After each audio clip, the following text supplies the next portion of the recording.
in today's supplementary list of business. So this shows that the minister had misled the House. Yes. This shows that the minister had misled the House. Yes. Honorable members, it shows that parliamentary institutions are blossoming. Sentiments are taken into consideration, steps are taken, and this gives us another message. We must take recourse to law rather than engage in something which people cannot approve or is to their distaste. And if we have anything to add on this, it is appreciation. And we want more of such things to happen, because it is only exchange by dialogue, things happen. Because of our pressure that the commentaries was presented, I'd like the leader of the House to accept this. Honorable members, I express my gratitude to the government because the matter was brought to my notice and I engaged with the government. And leader of the House met me. No, leader of the House I must give. If you are asking, one second.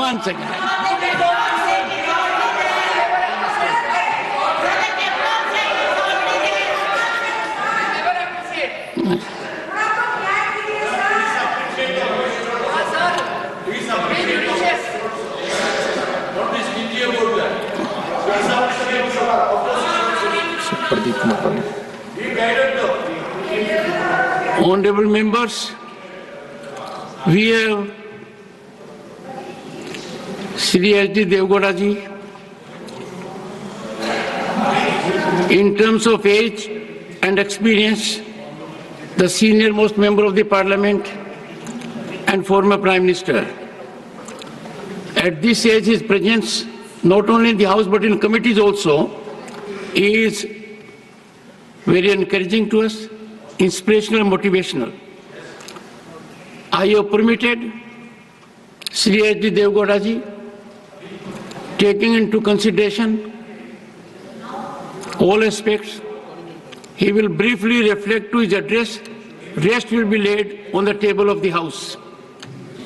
Honorable Shri H.D. Devgowda address on the Union Budget 2025-26. Sir.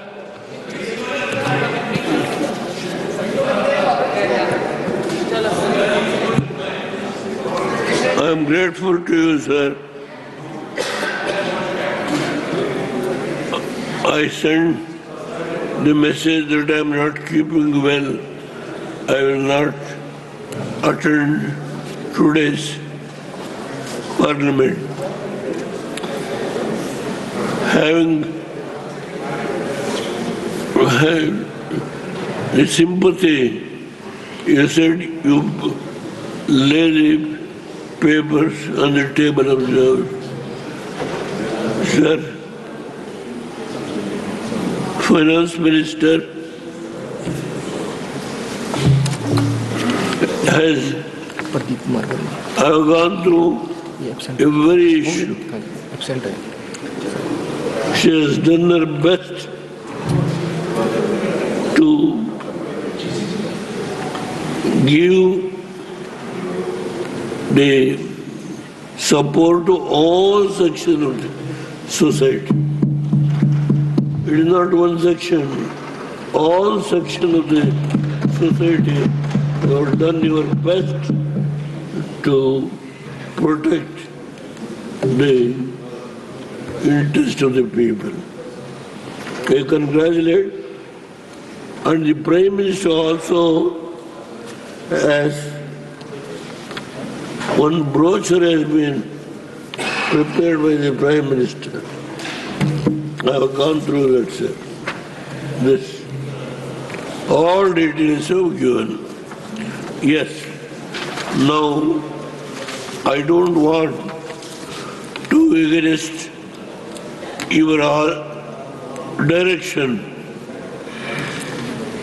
There are 4 issues, sir. One dimension,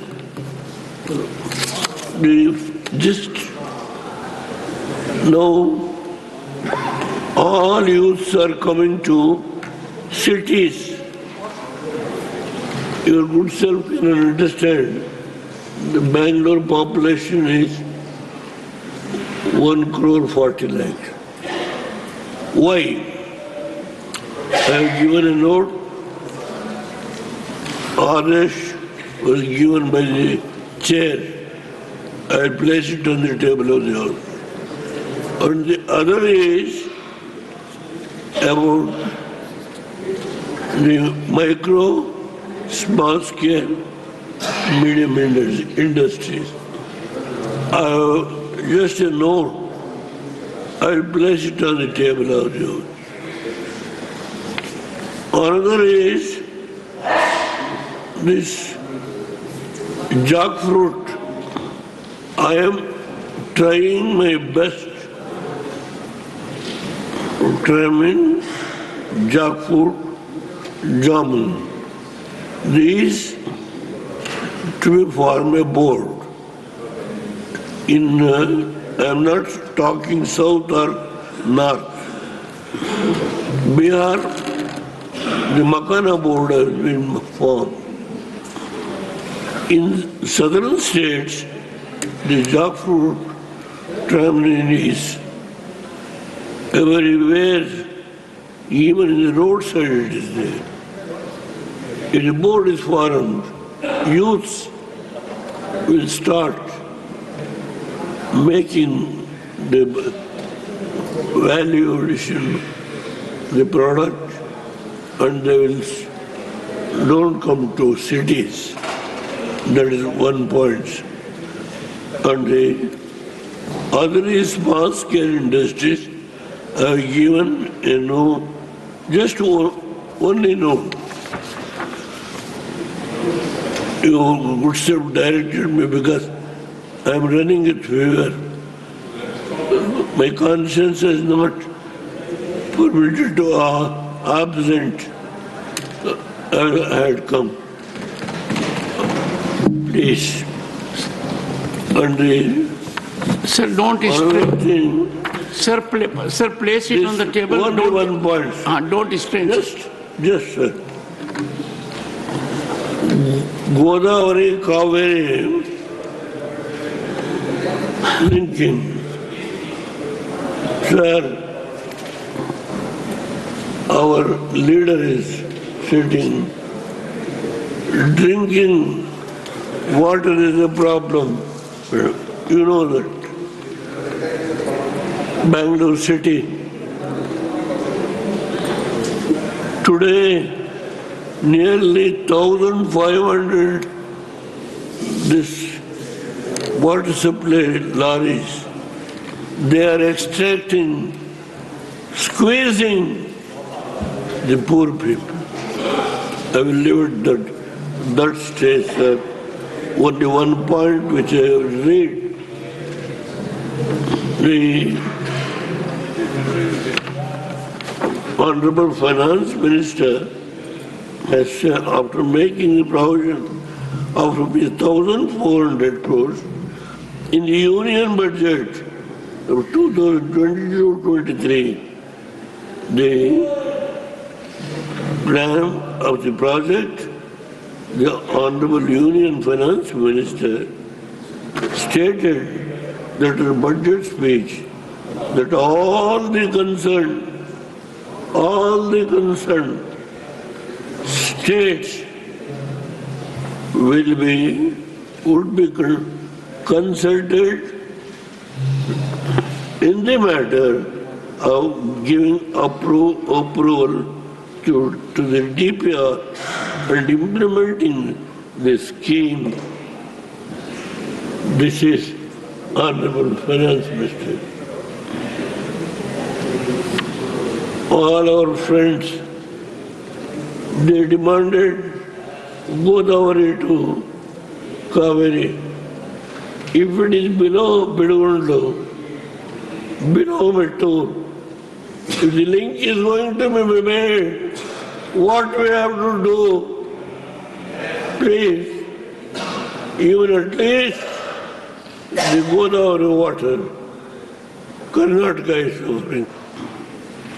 Please, with folded hands, I will beg of you. Thank you, sir. I will be just chairman has directed me not to speak much. Lay it on the table. Thank you, I sir. will levy only small scale industry. I made a note, and rural young people are coming to the town. How to prevent it? I have made it a small note, 4 different sheets are there, and this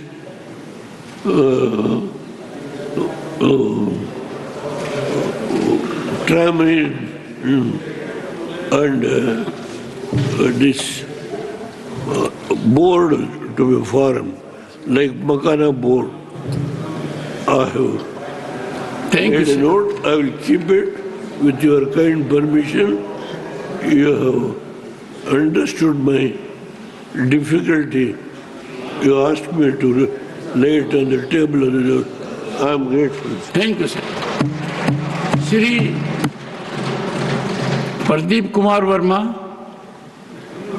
and I will request the leader of the House that his speakers that are remaining are from your party. We will have address of the Honorable Finance Minister at 4 p.m. बहुत बहुत धन्यवाद आदरणीय सभापति महोदय। आपने केंद्रीय budget 2025-26 पर चर्चा में भाग लेने का मुझे अवसर प्रदान किया है।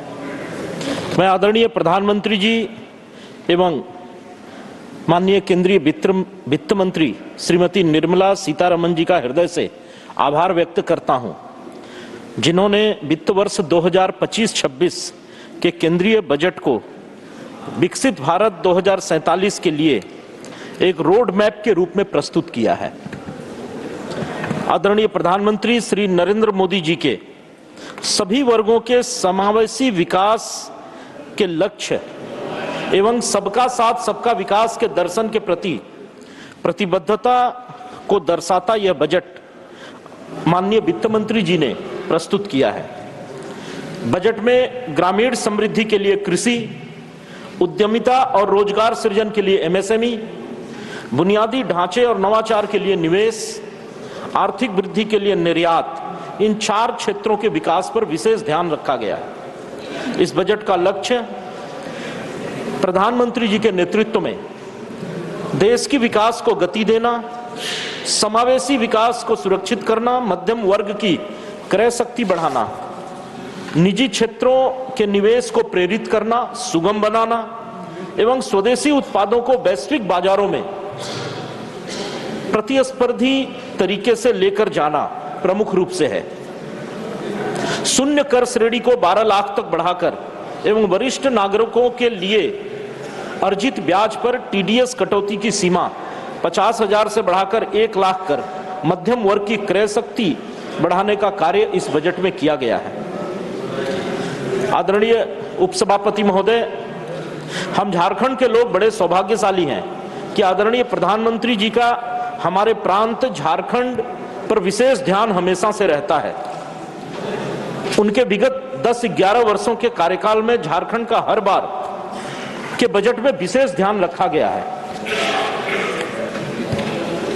जहां इसके पहले की जो विपक्ष की सरकार 2004 से 14 में कांग्रेस की सरकार थी, तो कुल टैक्स के कलेक्शन में से 56,090 करोड़ रुपए हस्तांतरण किए गए थे झारखंड को, जिसमें इस 2014 से लेकर 24 तक में 302% की वृद्धि करते हुए 2,26,444 करोड़ रुपए टैक्स से हस्तांतरण झारखंड को किए गए हैं।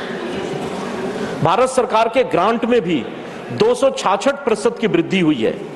2004 से 2014 में जहां 28,509 करोड़ का ग्रांट झारखंड को मिला था, वहीं ये बढ़कर के अब 4,373 करोड़ तक पहुंच गया है। तो यह दर्शाता है कि झारखंड पर विशेष रूप से आदरणीय प्रधानमंत्री जी का और बजट में माननीय वित्त मंत्री महोदया का ध्यान रहता है। रेलवे के लिए बजटरी एलोकेशन की बात जब हम करेंगे तो इसमें भी 16 गुना वृद्धि देखी गई है। 2009 से 14 में जहां 457 करोड़ का बजटरी एलोकेशन रेलवे के विकास के लिए झारखंड को हुआ था, वहीं 2024 से 25 में यह 7,302 करोड़ तक पहुंच गया है। झारखंड में नई रेल लाइनें बिछाने के 32 नए प्रोजेक्ट चल रहे हैं। कुल 3,070 किलोमीटर नई रेल लाइन 52,885 करोड़ की लागत से बिछाई जा रही है।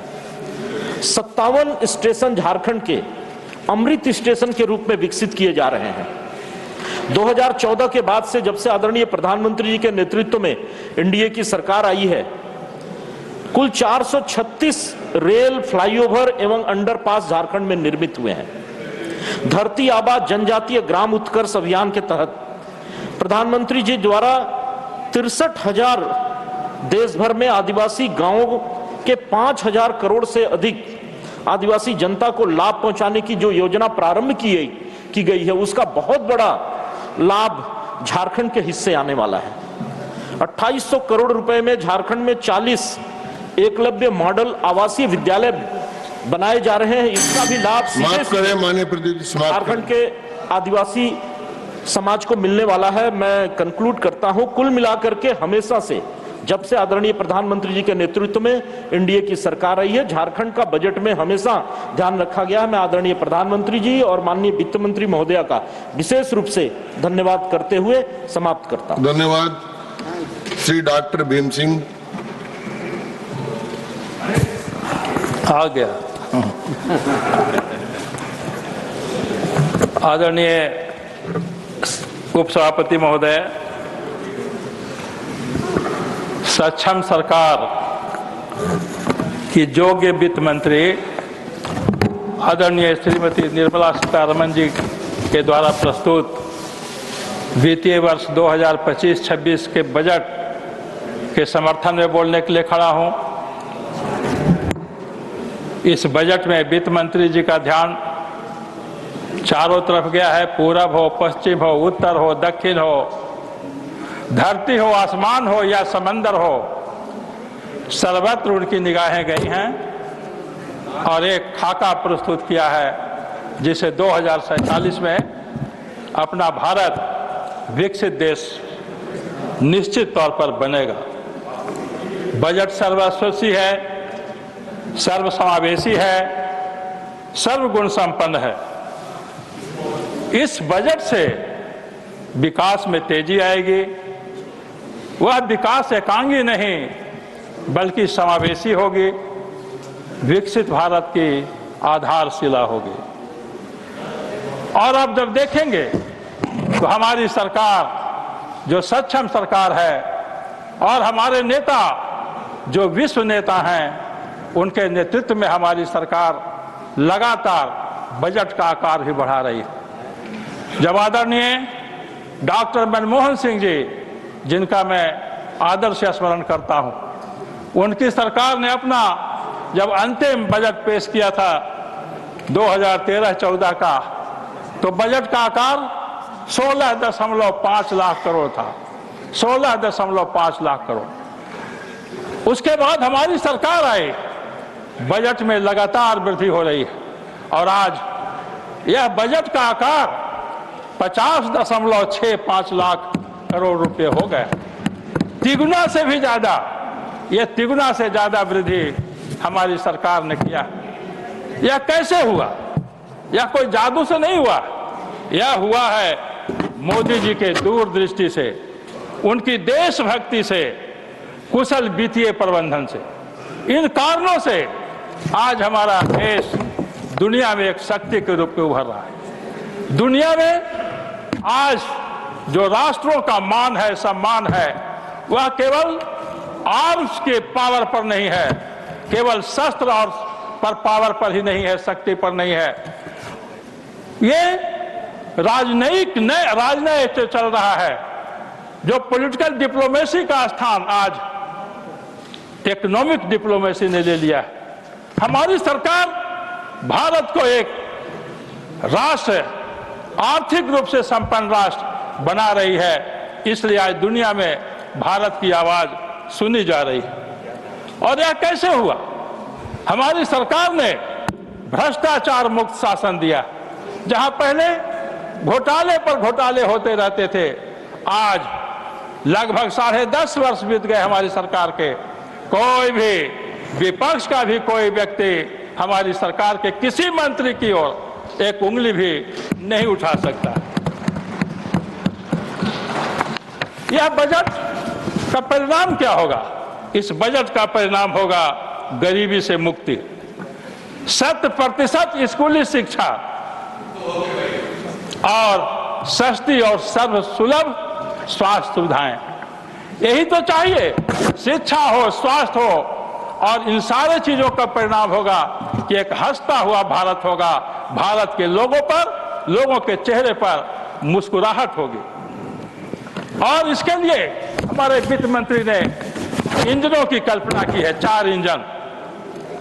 एग्रीकल्चर है, एमएसएमई है, इन्वेस्टमेंट है और एक्सपोर्ट है। इन चारों के लिए सेक्टर वाइज हमारे वित्त मंत्री ने प्रबंधन किया है। और इसका फ्यूल होगा, ईंधन होगा, रिफॉर्म्स। महोदय, हमारी सरकार ने कृषि के लिए, एमएसएमई और इन्वेस्टमेंट के लिए विस्तार से किया है। मैं उस पर ज्यादा नहीं कहूंगा क्योंकि 5 मिनट का ही मुझे समय। मैं बिहार के बारे में कहना चाहूंगा, क्योंकि समाप्त करें माननीय सदस्य, समाप्त करें डॉक्टर साहब। बिहार के बारे में कहना चाहूंगा। नहीं, आप समाप्त कर दें। 1 मिनट। श्री आदित्य प्रसाद, आप बंद करें।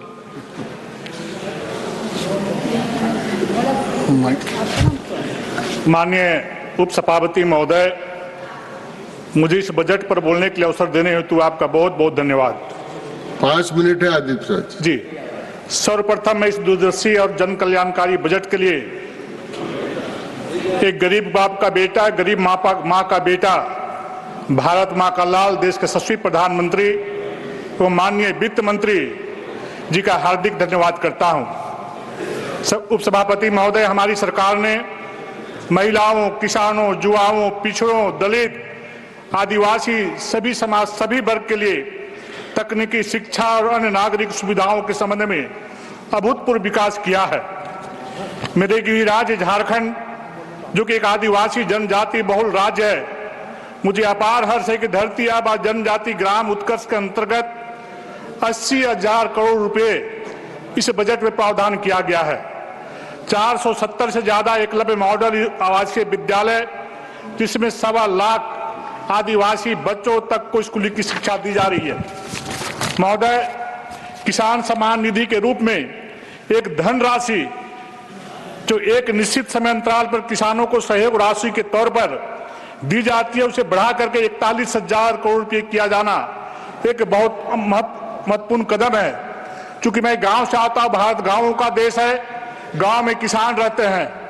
किसान सम्मान निधि योजना के माध्यम से प्रत्येक 4 महीने में जो राशि प्रधानमंत्री जी ने किसानों को जो देने का जो शुरू किया है, मैं देखता था कि किसान जब खेती करने का समय आता था तो माँ बेटा से बोलता था कि बेटा कब आएगा, बीज कब आएगा, खाद कब आएगा। पिताजी बेटा से पूछते थे, लेकिन बेटा के पास पैसा रहता नहीं था। मजबूरी में वो अपना खेत में फसल लगा नहीं पाता था। माँ और पिताजी किसान रोते थे। और वैसे किसानों के आंखों के आंसुओं को प्रधानमंत्री जी ने पोंछने का काम किया है। आज किसान सम्मान पूर्वक सीना तान करके खेतों में फसल लगाने का काम कर रहा है। मुझे गर्व है कि देश आजाद होने के बाद हम लोग जिस प्रकार से गांव में कच्ची सड़कों में चलते थे, कभी सड़क में चल नहीं पाते थे। बरसात के मौसम में जब स्कूल जाते थे तो कभी सड़क में नहीं चल पाते थे। पगडंडियों में चलते हुए, आरों में चलते हुए, जंगलों में चलते हुए 7 किलोमीटर का दूरी तय करके हाई स्कूल जब जाते थे तो ऐसा लगता था कि हम लोग सपना में भी पक्की सड़क देखने का काम नहीं करेंगे। लेकिन प्रधानमंत्री ग्राम सड़क योजना के माध्यम से सरदार अटल जी ने इस कार्यक्रम को शुरू किया, इस सड़क बनाने की प्रथा को शुरू की। और झारखंड राज्य सौभाग्यशाली है, कि राज्य अलग होने के बाद 2002 में सरदार अटल बिहारी वाजपेयी जी ने झारखंड राज्य के रांची जिले के दुबलिया गांव में इस योजना का शुरुआत की थी। इसका हम लोगों वहां का गवाह है। महोदय, 25,000 बस्ती जो स्लम एरिया है, जो गरीब लोग रहते हैं, किसान रहते हैं, गांव का किसान सड़क के भाव में सब्जी उपजाता था, खेती करता था, लेकिन बाजार पहुंच नहीं पाता था। साइकिल धक्का देते देते देते भरुआ में, बोझा में दीदी लोग, माँ लोग खांची में सब्जी लेकर के बाजार जाती थी, लेकिन बाजार या तो देर से पहुंचती थी या पहुंच नहीं पाती थी। बाजार पहुंचती भी तो सब्जी बिकता नहीं था। किसान वहां पर सब्जी या तो फेंक के चला आता था या बिचौलिया औने पौने दामों में बेचने का काम करता था। आज प्रधानमंत्री जी का देन है कि गांव का किसान सीना तान कर, सीना चौड़ा करके बाजार में जाता है, सम्मान पूर्वक सब्जी और जो भी खेती करता है उसका उचित मूल्य लेने का काम करता है। महोदय, हम रेल का बात करना चाहेंगे। हम लोग सिनेमा में देखते थे, टीवी में देखते थे कि जिस प्रकार से वंदे भारत, अमृत भारत, नमो भारत ट्रेन चल रही है, हम लोग कभी ऐसा सामने से देखे नहीं थे। लेकिन वर्तमान नरेंद्र मोदी जी के नेतृत्व में अश्विनी कुमार जी, माननीय मंत्री जी के सफल संचालन में इस प्रकार की ट्रेनें चल रही है। महोदय, 2004 से 14 के बीच में हमारी जब कांग्रेस की सरकार थी, उससे पहले अटल बिहारी वाजपेयी जी ने झारखंड राज्य में कोडरमा से हजारीबाग होते हुए रांची तक का रेल लाइन का शिलान्यास किया था। मगर जो 10 वर्षों में कांग्रेस की सरकार चली, एक पत्थर का भी ढेला उस लाइन में रख नहीं पाया। और जब 2014 में देश के यशस्वी प्रधानमंत्री भारत माँ का लाल जब भारत के प्रधानमंत्री बने, तो सरपट रेल लाइन चला रहा, जो वहां पर तेजी के साथ ट्रेन चल रही है। और देहात में, गांव में रहने माताएं बहने, जंगलों में रहने वाली माताएं बहने दत्तून पत्ता तोड़ करके, शहर जाती सब्जी उगा करके, शहर जाती और सामान पर बेच करके हंसते हुए घर को लौटने का काम करती है। वैसे गरीब माताओं पिताओं का, किसानों का देश के यशस्वी प्रधानमंत्री इस सरकार को आशीर्वाद प्राप्त है। महोदय, इस बजट के माध्यम से मैं कहना चाहूंगा, चूंकि मैं गांव से आता हूं, मध्यम वर्ग के लोग, किसान लोग, तो टैक्स के जो देना पड़ता था 12,000 रुपया, 12 लाख का जो सब्सिडी दिया गया है, तो बहुत लोग सराहना करने का काम कर रहे हैं। और 1 मिनट बहुत, आपका भाषण समाप्त। गाँव का गरीब व्यक्ति पैसे का भाव मिला, मोकड़िया, आपका भाषण समाप्त। हमारे स्वास्थ्य मंत्री समाप्त हुआ, माननीय सदस्य समाप्त हुआ।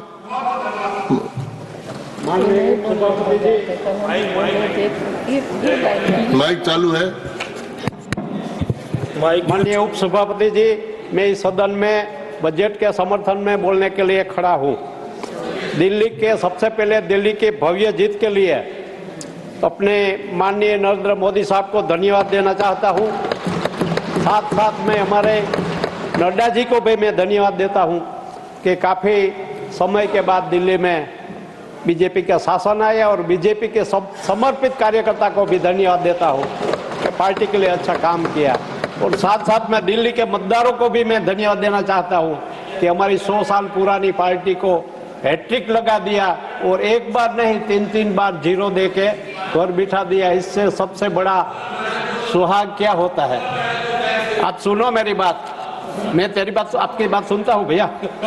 यह सर्वांगी विकास का बजट है। ये बजट गरीब, महिला, किसान और युवा के लिए लक्ष्य में रख के बनाया गया है। इस बजट में लेदर इंडस्ट्री को, खिलौना उद्योग को विशेष भार देकर मेक इन इंडिया पर भार दिया है। महोदय, इस बजट में डिजिटल इंडिया पर विशेष भार दिया गया है। देश भर में 5G और AI उद्योग को बढ़ावा दिया जाएगा। इसके लिए बजट में जोगवाई प्रदान की गई है। महोदय, इस बजट में शिक्षा, कौशल और आरोग्य पर भी प्रावधान, विशेष आयुष्मान भारत योजना तहत आरोग्य बीमा कवच 5 लाख से बढ़कर 10 लाख तक की गई है, जिससे प्रत्येक समाज को लाभ मिलेगा। प्रत्येक जिला स्तर उपचार केंद्र स्थापित करने की घोषणा की है। कैंसर और असाध्य रोगों के उपचार के लिए प्रत्येक जिला स्तर के हॉस्पिटल में डे केयर से कैंसर सेंटर केंद्र प्रस्थापित किया जाएगा। शिक्षा में भार देते हुए इस बजट में नई शिक्षा नीति को बढ़ावा दिया है। ग्रामीण स्तर पर 100 नए स्मार्ट रूम बनाने लिए बना रहे हैं। सरकारी शाला में पढ़ने वाले बच्चों को वैज्ञानिक सोच को बढ़ावा देने के लिए 50,000 स्कूलों में अटल टिंकरिंग प्रयोगशाला स्थापित होगी। प्रत्येक जिले में एक मेडिकल कॉलेज स्थापित होगी, जिसके कारण 75,000 मेडिकल सीटें बढ़ावा मिलेगा। युवाओं को मेडिकल अभ्यास के लिए विदेश या तो अन्य स्टेट में नहीं जाना पड़ेगा। देश भर में 500 नए ITI प्रस्थापित होगी, जिसके कारण युवाओं में कौशल शक्ति बढ़ेगा। युवाओं को डिजिटल नौकरियों उपलब्ध होगी। सर, ये मोदी जी के शासन में कई साल से 80,000 करोड़ लोगों को अनाज मिल रहा है मुफ्त में। वो तो हम मोदी सरकार दे रही है कि, लेकिन हमारे ओपोजिशन वाले को वो भी खुजता है, वो खुद तो नहीं दे पाए कभी किसी को, गरीब लोगों को। अब इसको दे, इसमें भी विरोध कर रहे हैं, ये गलत बात है। ये नागरिक को मुफ्त अनाज मिल रहा है, वो भी मोदी साहब के हिसाब से मिल रहा है। 4 करोड़ गरीबी को प्रधानमंत्री आवास योजना का लाभ मिल गया है। 12 करोड़ परिवार को टॉयलेट मिला है। 55 करोड़ को जनधन खाते खोले गए हैं। 50 करोड़ लोगों को बीमा कवच से जोड़ गया है। और अभी नई बात ये आई कि 70 साल की उम्र के बाद कोई भी अमीर हो, गरीब हो, पिछड़े हो, अगड़े हो, जो हो, इसको 70 साल के ऊपर को सबको मुफ्त इलाज मिलने वाला है। यह सबसे बड़ी उपलब्धि भारत देश में है। फॉरेन में कहाँ भी ये सिस्टम नहीं है, वो मोदी साहब ने अमल किया। इसके लिए मैं मोदी साहब को भी फिर धन्यवाद देता हूँ। महोदय, यह बजट समावेशी है, परंतु समय के साथ चलते हुए बजट को समर्थन करते हुए विकसित भारत की लिए घोषित किया गया इस बजट के लिए अपने हृदय से माननीय मोदी जी और वित्त मंत्री निर्मला सीतारमण दीदी को मैं धन्यवाद देते हुए अपनी वाणी को विराम करता हूं। धन्यवाद। आभार। धन्यवाद। Honourable minister of finance to deploy the discussions. Honourable minister.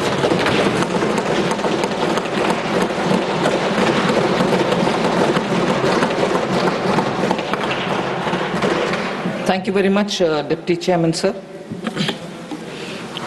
I thank, I guess, more than 90 speakers. The last count when I entered this house was 88. Now I think subsequently 4 or 5 more have been added.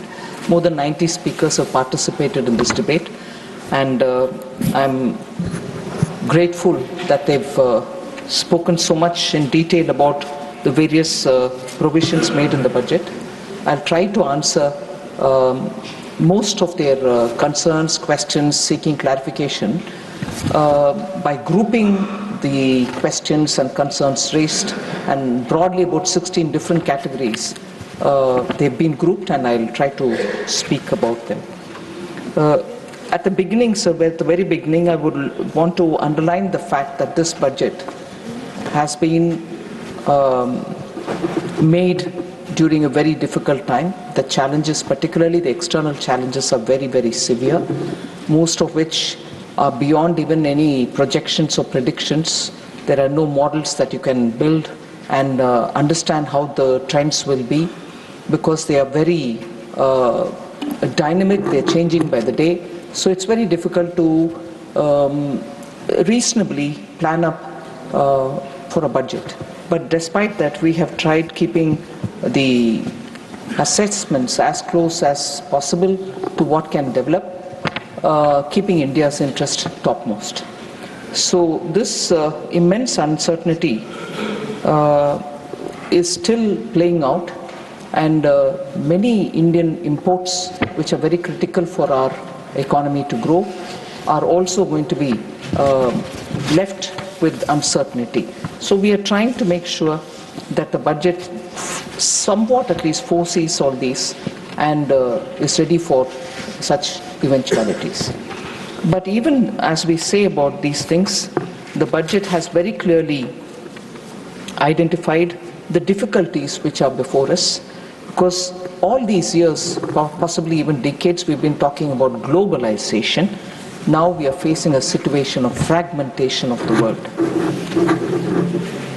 Whilst the post-COVID time has made states to borrow, and not just Indian states but countries to borrow, to meet with the specific difficulties that they have to face, and also handhold people and at the same time give growth impetus, has led to a situation where countries are borrowing and rising debt is a problem.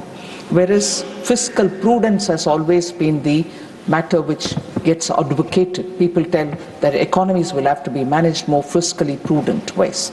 So globalization versus fragmentation, which is a reality, fiscal prudence versus growing global debt, which is a reality, and everybody wants to have free market situation, but you have aggressive tariff barriers and non-tariff barriers. So you're facing a world where a lot of talk goes on about keep the markets free, but no one country wants to have free market when it comes to their interest.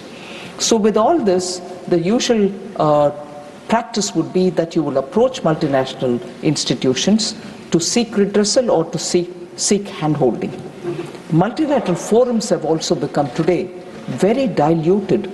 They seem to be there but not really exerting themselves even with the given framework of things. So bilateral partnerships and regional forums are the ones which are really governing the situation. So much contrary to all those principles with which the world has moved in terms of an economic order, is all going through a major change. So the uncertainties can be defined in some terms, but you really can't predict what moves. In this situation, the first advanced estimates from the NSO has said that India's economy will grow by 6.4% in real terms and about 9.7% in nominal terms. So the budget this year, we have kept our goals in such a way that we are able to accelerate growth, secure inclusive development, invigorate private sector investments, uplift household sentiments, and also to directly or indirectly enhance spending power of the Indian rising middle class. In all this, we have seen that there are 4 groups of people that if you touch and serve, the impact will be across the country: Garib, youth, Annadata, and Nari. And therefore, every scheme that we have before us has something to bring in terms of benefits for these 4 large groups. Sir, I want to take a minute to put it before this august House that when we are talking about capital expenditure, because I've heard quite a few members speaking about how capital expenditure is probably coming down, the shift is now from moving away from capital expenditure to boosting consumption. I just want to highlight the thought about or the idea of effective capital expenditure.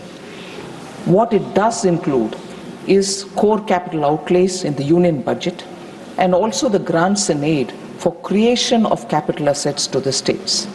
So, though the grants and aid for creation of capital assets is accounted as revenue expenditure in the books of the union government, yet they go to the states to create capital assets, and therefore they are also effectively, eventually, only capital expenditure. So in the budget in the financial year 25-26, which is before us, the effective capital expenditure is projected at 15.48 lakh crore as against 13.18 lakh crore in the RE of 24-25. So there is just no reduction in capital expenditure.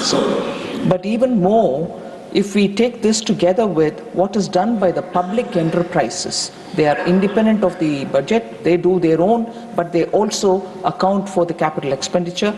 If we were to take that also on board, if we take that public enterprises from their own resources, when they invest money for capital expenditure, they do it substantially. And so if I were to include that for the year 25-26, the capital outlay, which I would define as effective capital expenditure, is likely to be in the range of 19.80 lakh crores.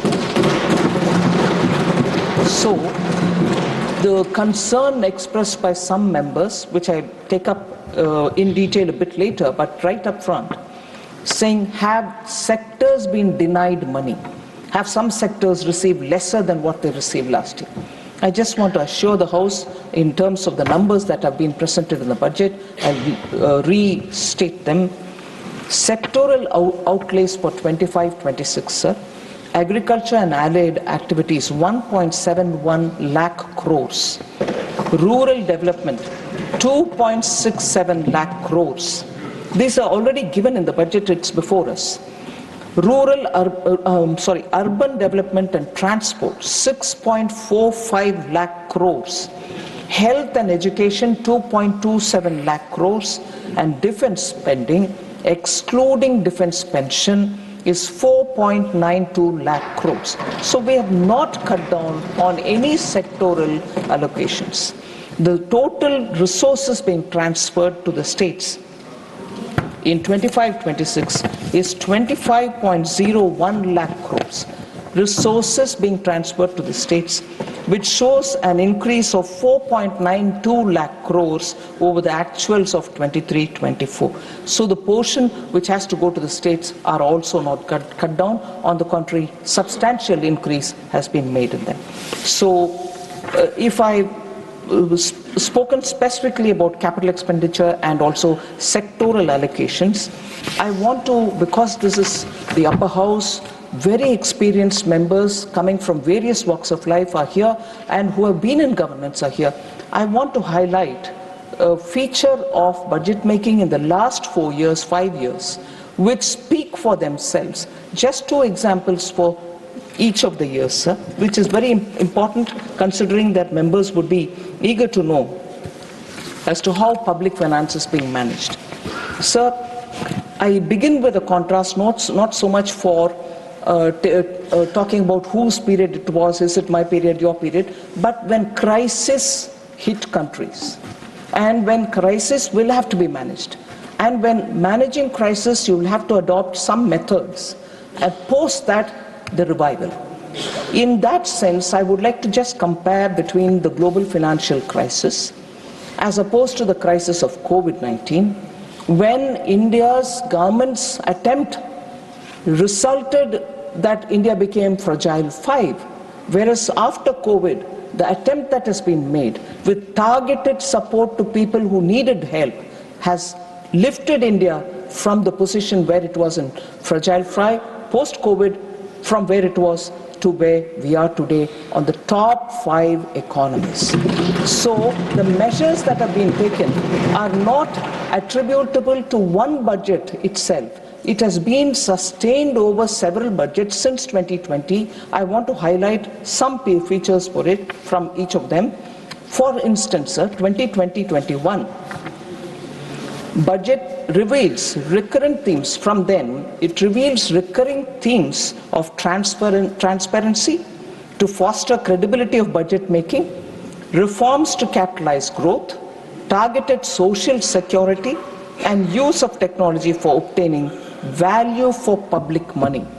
Today, I think it's a very appreciable point. Today, all over the country, concern about how effectively is the taxpayers' rupee being spent is widely heard. You hear from different sections of the society saying taxpayers' money, you're not, which is a right concern citizens should have. I just want to highlight that in 2020-2021 budget, sir, we brought in the element of transparency and strengthening cooperative federalism. How did we do it? We took a big step of bringing on board FCI's, the Food Corporation of India's, off-budget borrowing of about 1.2 lakh crores onto the budget. We said, yes, it might hit us from the point of view of fiscal deficit, but we will have to do it, bring in credibility to the budget making and transparency. We also strengthened the partnership with the states. It is that year that, not because Finance Commission has recommended it, not at all. We brought in a 50-year interest-free capital assistance to the states, which was not on the basis of a recommendation which the Finance Commission gave. But we started the process then, and when we started it, we just extended 12,000 crores to the states, saying 50 years, you take it, no interest to pay, you can go ahead with what you want to do in terms of capital expenditure. All states All states. No state left out in that. And that 12,000 crores of 2020-21 today has reached, today for this year has reached 1,50,000 crores. 50-year interest-free. This year's budget for this year gives 1,50,000 crores for states. No, they can choose the projects they want to do and complete it, asset building. So that has been started from 2020-21, and every year some amount. It's been growing and it has reached this level today. 21-22, sir, again fiscal transparency and technology adoption was taken up for the budget making. We regularized long pending outstanding dues, and this is very interesting, sir, and I'm sure the House will appreciate this point, that we regularized long pending outstanding dues amounting to over 81,000 crores payable to the states under devolution of central taxes for the period. So I was astonished when I started working on it, but I'm glad to say we resolved it. For the period, 81,000 crore for the period beginning 96-97 until 2017-18, we had to do the calculations to make sure every state in this 81,000 crores which has been pending over decades is given that money back. We did that in 21-22. Because Honorable Prime Minister has been a Chief Minister of a state, he knows the difficulty of states, and he said, please sit and clear this up. I don't want this waiting. From 97 it has been waiting, clear it. We cleared 81,000 crores in the year 21-22. I'm very happy that we sorted that out with the consultations held with states as well. So similarly that year, sir, I told you the previous year, we took on board the Food Corporation of India's amounts which were outside of the budget. This year, after having given states their dues, which has been pending from 96-97, we took on board the off-budget borrowings of urban housing from the Ministry of Urban Development, 33,000 crores which was outside of the budget, off-budget borrowing. We brought that back onto the budget, which means we've taken the responsibility to address this. And we also prepaid it. I would like to highlight the fact that clearing debt prior to its due time has also been methodically taken up in each one of our budget exercise. That was done in 21-22. And the third step, using technology so that states and center will be clear as to where the money lies, and using technology they can see the flow of money and see where the treasury is receiving the money for which project, and therefore go ahead with state's contribution and build that. So the single nodal agency, which is for timely release of money and technology driven so everybody knows where the money lies, was brought in 21-22, which has actually reformed. There are later instances where I'll explain about how that has helped us to see where money is lying idle, and therefore to that extent borrow less, pay interest less. So that has helped in fiscal management, sir. In 22-23, sir, debt consolidation was given a big priority. Strengthening states' liquidity position has been a big priority. I'll just give an example. Railway Minister is just sitting next to me. We've commenced complete financing of the capital outlays of railways and highways from the union budget. So this has lowered the cost of borrowing for railways itself for their projects, and as a result today we are able to speedily fund their capital investments. We also advanced, and this will be very much in favor for the states, we advanced the devolution date. Every month tax is devolved to the states. For years it's been done on the 20th of the month. We said, why should it go till the middle of the month? Why can't it be paid earlier? So we moved the date from 20th of the month to 10th of the month itself so that states can get it earlier. That was done so that the cash position in the states can be improved. Sir, we also did one more for the budget. Every year you have your budget estimates given during the budget presentation, and in the middle of the year suddenly one program loses enough money, they say we need more, so will you raise it in the supplementary demands programs? Very well.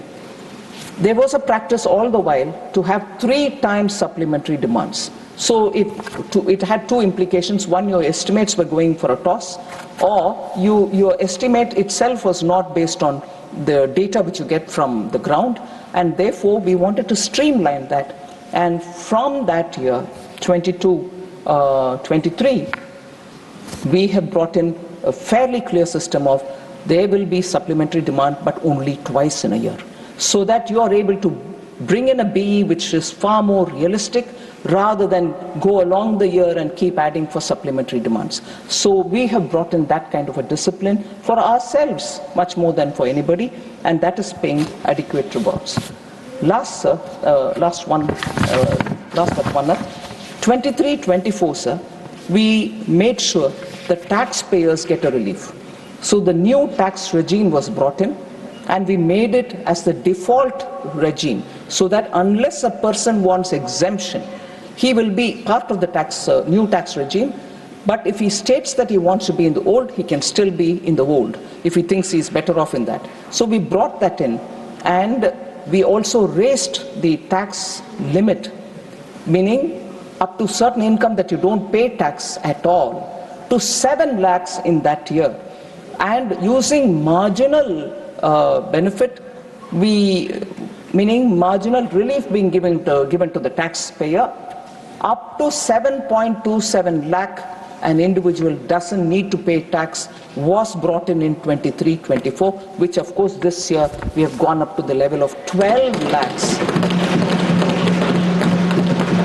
So 23-24 also saw a special scheme for women, Mahila Samman Bachat Patra. We brought it in 23-24 with very high interest for them, so that they benefit out of that money. We also doubled deposit limits in senior citizen savings schemes and monthly income scheme. So that way, we were continuously bringing changes. And if I come to the current budget, sir, you see the trend continuing, new service and new instrument of service. That is in 24-25, I'm sorry, last budget, the July budget. New service and new instrument of service limits, meaning states, ministries will be given higher limits up to which they can spend. This has been recommended by the PAC, and also we consulted the CAG, and we brought it so that departments will have greater flexibility in spending more, rather than for small amounts coming and seeking appropriation from the supplementary demands. So that has given more facility, more freedom for the departments to spend when they have an issue of a priority spending area.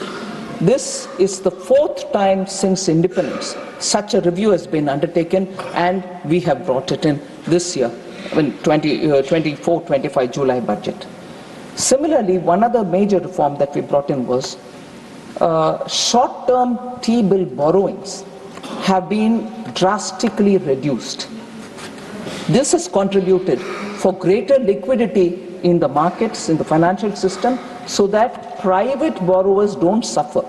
We don't get in, government doesn't get into the market and crowd them out. That situation shall not occur, because we've now chosen to have short-term T-bill borrowings drastically cut down.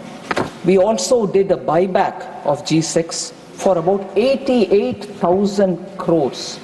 This one single step, sir, has resulted in interest saving of about 5,000 crores apart from infusing liquidity in the system. So other than what we do through the schemes, other than what we give through devolution, for managing the taxpayers' rupee far more efficiently, these are the steps that we've taken, and repeatedly proving to the taxpayer that paying the tax truly is going for nation building. So we have also, in the July budget, shown very clearly that we will have a debt consolidation pathway, and that pathway will enable our government debt to be brought down closer to 50% of GDP, of the 50% of our GDP, from nearly 58% where it is now, 50% plus minus 1% by 31st March 2031. That has been explained in the documents which have been given to the budget document, last July budget. So again, if that is the trend through the budget making and the effective use of taxpayers' money, questions were raised if the fiscal consolidation has been at the cost of spending. I think in the brief opening remarks itself, I explained how there has not been any reduction in the money being given to the social sector. It actually balances available money wherever it is available effectively, and that is not cut down. But if questions are being asked about you're giving lesser now, whereas the project demands more, I broadly highlight the fact that because technology is now available for both the center and the states, you can see where the money is lying unutilized. And if that money is utilized, bills are raised, immediately we shall fund the money to the states.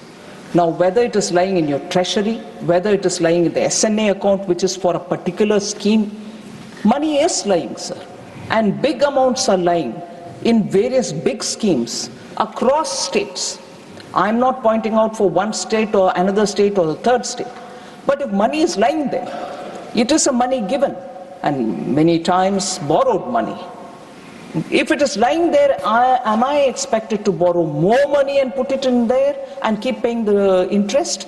Or is it better that you use the money and post that I can borrow timely and give it to you? Or if I have the comfort of my revenue, I can even give it. But that which is lying unutilized today is available for the governments, wherever they are, state or the center, to see and to use it much before demands are made for additional resources. I wouldn't get into reading how much is lying where. It is part of the budget set of documents. You can see it in the budget document which is available, and it is in the annexure statement 4AA. So any honorable member can see which scheme money is lying within their state and use it far more effectively, and that would only make efficiency far more for the taxpayers' money. So I've already said about the money which is going to the schemes, so I wouldn't take more of the House's time. About growth challenges, I understand two honorable members have spoken. I think it was Sulata Dev from BJD and also Honorable Member Kapil Sibal. So it is a matter of fact, as I said earlier, that there are challenges. There's no doubt about the challenges that not just India, every country is facing. For India in particular, to explain why the Q4 growth was low and why we think it is manageable in the forthcoming quarters is because of the adverse weather conditions which prevailed during the year, excess rainfall in some states, drought in some others, and also the model code of conduct because of the Lok Sabha elections. Most departments could not spend their money in time. As a result, the multiplier was not as much as you would calculate when you spend on your capital expenditure.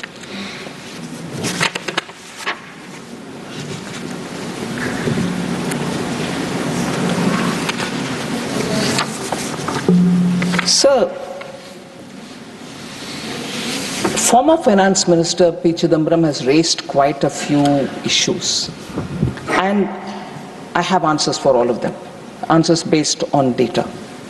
And I understand he has also communicated with me through a letter that he is unfortunately not going to be in the House today for unavoidable reasons, and I appreciate him communicating, saying that he is not going to be in the House.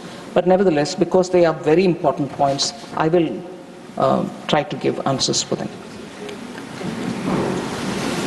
Talking of unemployment, वैसे आपकी उदारता है, संसदीय परंपराओं में जो बोलकर चले जा उपस्थित नहीं हो तो उनका जवाब देना आवश्यक नहीं होता, पर आप उदारता पूर्वक दे रही, धन्यवाद. Because वो information भी मुझे था. अच्छा, उनको जानकारी. जी जी धन्यवाद. ठीक है. I've conceded that. Sir. No, I've conceded that. Sir, Sir, he had asked a question saying the PLFS data has been released. The PLFS has said that unemployment rate is 3.2%. The same PLFS says youth unemployment is 10.2%. And the same PLFS says unemployment among graduates is 13%. So his question was, then how does PLFS conclude that unemployment rate is 3.2%? I have a bit of a discomfort, sir, in that it will be untypical of me to answer the way I'm answering, but I will do it with due deference. The blunt point is, sir, they are subsets and the lot are different lots. They don't sum up to become the average, which will have to be something else. You're comparing apples with oranges and then clubbing all the three and say, but how come it is 3.2%? The former finance minister, I'm sure, and I want to say this on record, is aware of it, but he still threw that question at me. With due respects, I want to tell him that 3.2 is the overall unemployment rate for the entire population.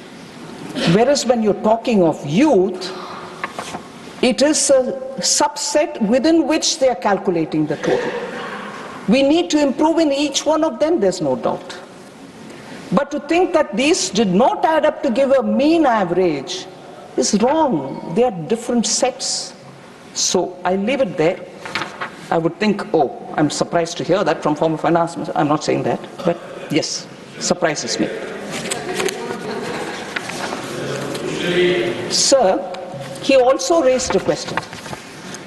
What is the difference between new employment generation scheme and the PM employment generation scheme, that is PMEGP? Again, they are definitely different. Why are they different, sir? The new employment generation scheme, which was announced in the July budget, had 3 different schemes within it.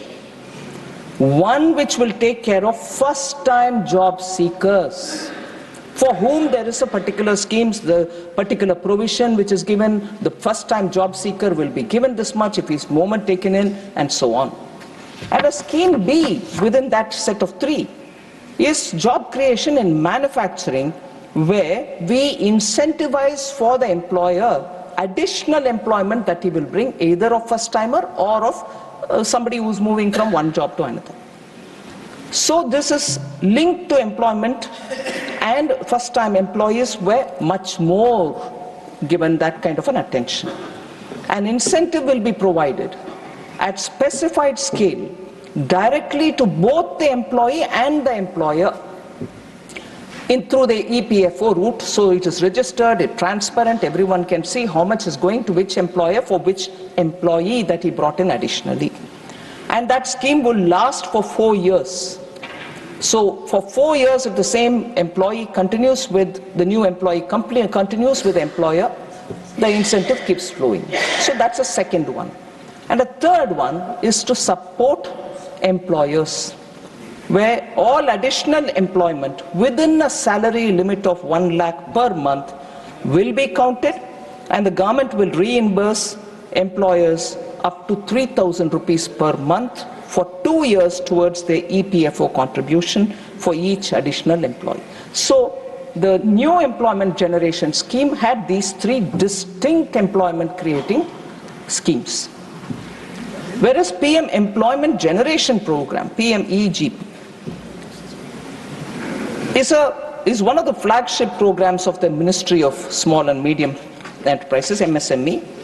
It assists prospective entrepreneurs in setting up of new micro enterprises, particularly in the non-farm sector, for generating employment by providing margin money and subsidy to the bank loan.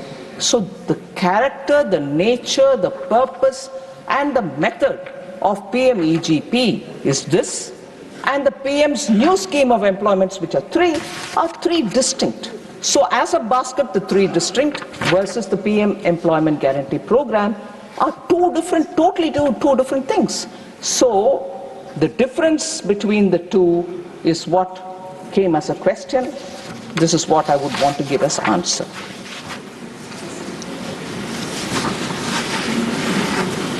So there was also this question about high inflation, food inflation, asked by several members, former finance minister, and several other members who joined in as well.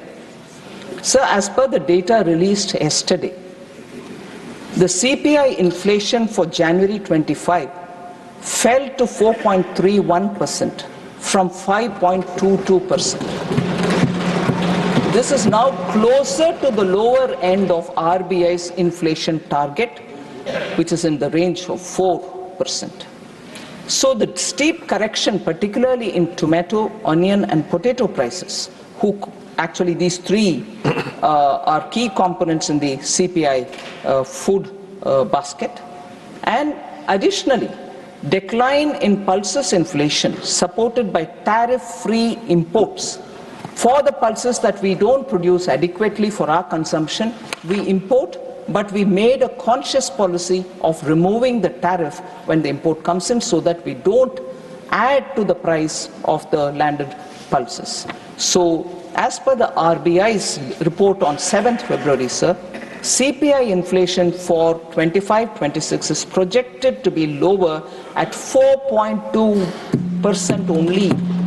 So food inflation, which gets triggered when you have an adverse weather condition, and supply chain disruptions are being managed by a group of ministers who are ensuring that timely import happens if there is a shortfall in the supply. So as a result, I think with the first advanced estimates on agricultural production, 24-25 being what it is, Kharif food grain production is expected to be at 5.7%. So the production of rice and tur dal is expected to increase by 5.9% and 2.5% respectively compared to 23-24. So the prices of food will be well under the inflation radar is the kind of advanced estimates which we are getting. But despite that, the group of ministers will be keenly monitoring. So what did this budget do, the current budget which is waiting for clearance? In 100 districts where agricultural productivity is really low, we have come up with a scheme called PM Dhan Dhanya Krishi Yojana, so that agri activities are given impetus, productivity is increased, so that more produce come into the market. Many other things are also added in it. Atmanirbharta for pulses, so that we grow as much and more of pulses, of all variety of pulses that we consume in this country. Then comprehensive program for vegetables and fruits, so that supply remains abundant. And a national mission for high-yielding seeds are also brought in, so that production of high-yielding seeds will result in greater agricultural produce in the market. So I have expanded and explained about how governments attempt to get subsidized dal, subsidized rice, subsidized atta come into the market in the name of Bharat Chana Dal, Bharat Atta. I just want to say how much is already sold in the market. And that selling is going to help because if you look at totally between the phase 1 and phase 2, Bharat Chana Dal, 13.8 lakh tons are already sold. Bharat Atta, 16.0 lakh tons are already sold. Rice, 15.3 lakh tons are already sold. So with Chana whole, moong, dal and so on. So it is clear that government's attempt to remove the stress of price rise is actually being received in the ground. The efforts will continue. We shall make sure that price should not be a burden on the ordinary citizens. We shall support this subsidized atta, wheat and rice and chana dal and so on. So inflation management, again, I think we have made sure that we are addressing the problem. I'm not getting into a comparison game because by now it is very clear who manages inflation a lot more in time and who doesn't. So the depreciation of the rupee was also something which very many members spoke about. I want to spend a minute on it.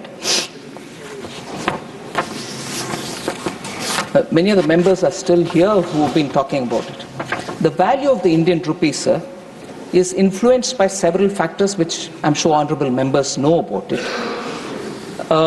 Those factors are the movement of the dollars, the index of the dollar, trends in capital flows, level of interest rates, movement in crude prices, current account deficit, so on, so many of them. Quarter 4 of 2024 certainly witnessed extensive currency-related volatility across major countries, not just India. So Indian rupee, like other Asian currencies, depreciated against the US dollar on account of uncertainty pervading the global macro economy. US dollar index rose to 6.5% during October 21, 2024 to January 27, 2025. Major Asian currencies such as the Korean won, Indonesian rupiah, Malaysian ringgit depreciated by 8.1%, 6.4% and 5.9% respectively. G10 currencies also depreciated during this period by more than 5.5%. For instance, the Japanese yen, British pound and euro depreciated by 7.0%, 6.6% and 5.8% respectively. So the government, we believe that overvalued currencies erode national competitiveness as exports become expensive and domestic companies will have to be given support. So I would like to allay the concerns or apprehensions of the honorable members on account of INR fluctuation. The government and RBI will continue to exercise necessary vigil. So RBI's efforts in making sure the Indian rupee is stabilized are several. I wouldn't want to take the House's time on it, but these are details which I lay on the table. Any honorable members who want to see it can go into the details of how RBI is constantly keeping a watch on the volatility of Indian rupee.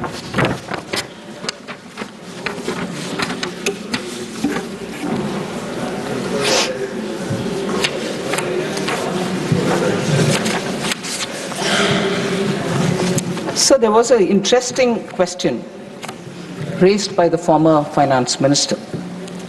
Reduction of external affairs budget. In fact, he started his debate participation by talking about that at the outset.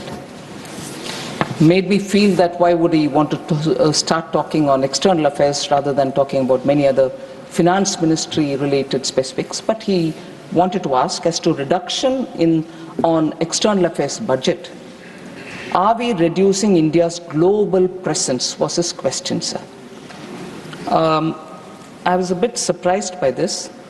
The total expenditure of Ministry of External Affairs in 23-24 was about 28,914 crores.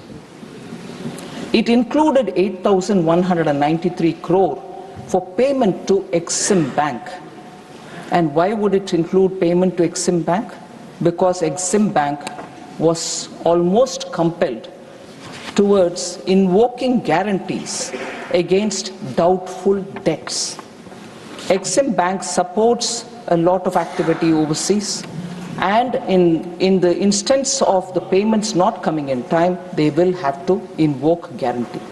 So that guarantee being invoked by Exim Bank will have to be filled up by the government, and therefore 8,193 crore was given in the year 23-24. That thankfully didn't have to be given again. So to that extent the amount has come down. So that doesn't mean external affairs budget has come down, but that unique situation, not very fortunate, but unique situation which arose where guarantees being invoked had to be supported because of bad debts outside. It could be a line of credit which given to some country which is in distress, whatever. That doesn't get repeated. So to that extent, this year's allocation to Ministry of External Affairs does not include that amount. So the 24-25 External Affairs is about 25 to 77 crores, which also includes 4,383 crore for payment to Exim Bank towards guarantees invoked against doubtful debts. 23-24 had it, 24-25 had it, but 24-25 had half of what was given earlier, 8,100, 4,300. As a result, if the amount provided for payment to Exim Bank towards guarantees invoked against doubtful debt is excluded, if it is excluded, core expenditure or budgetary provision of MEA in 23-24 and RE 24-25 is 20,721 crore and 20,984 crore respectively. So there is no reduction for MEA. And just as a matter of detail, sir, the total amount received from Government of India during 22-23 to 23-24 aggregated, as I said, 8,191 crore. Of the above 8,000 odd crores, an amount aggregating to 7,160 crore, that is 87% of it, pertains to LOCs extended prior to May 2014. They were extended at that time. We are like, sir, you're a Hindi scholar, I don't want to risk my Hindi. Bhugat bogi, what is it? Booked bogi. We are booked bogi of what happened prior to May 2014.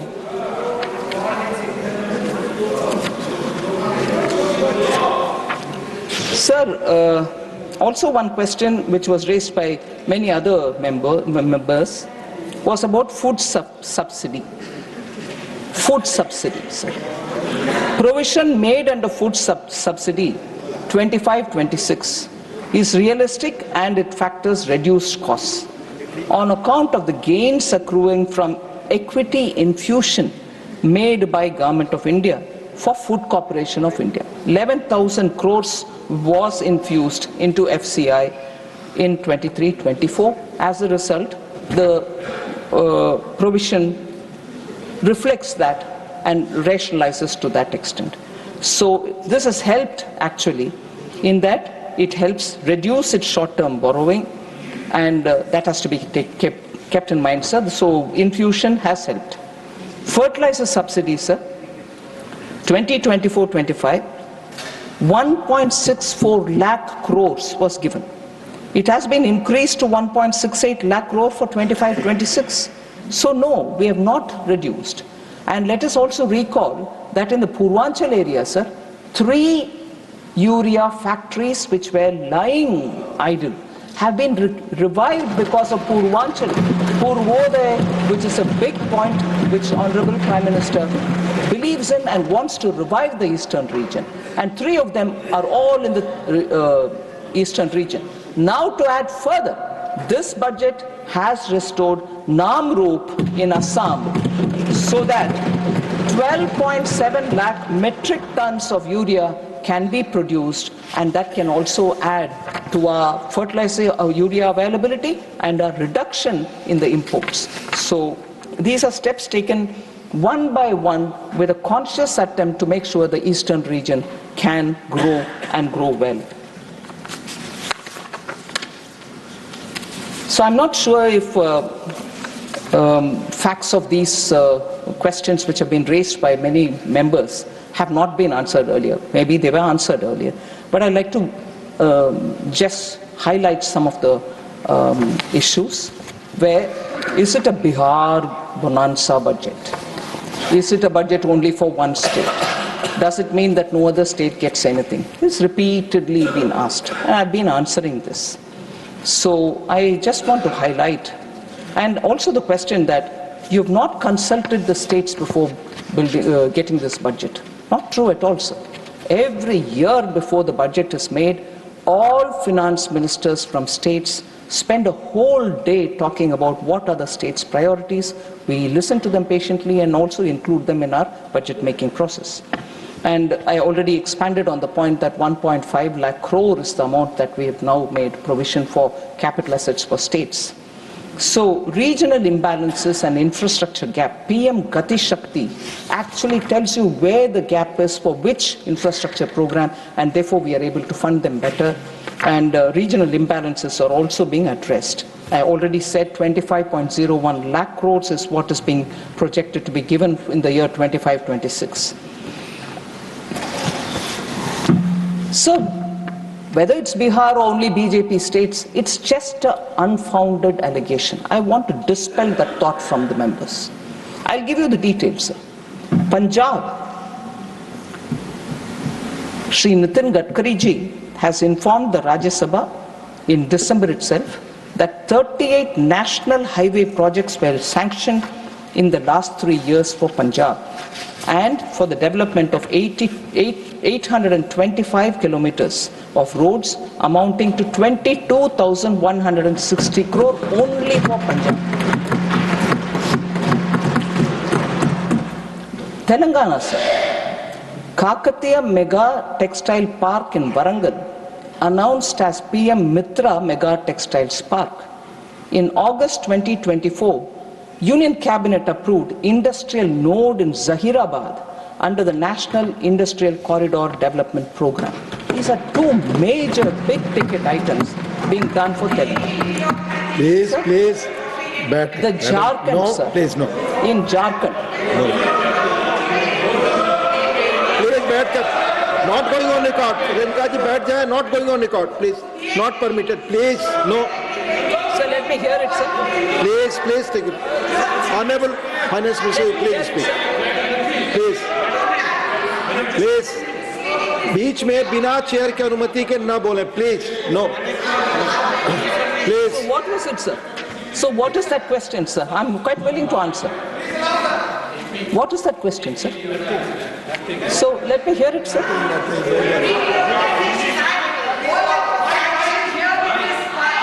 It's related.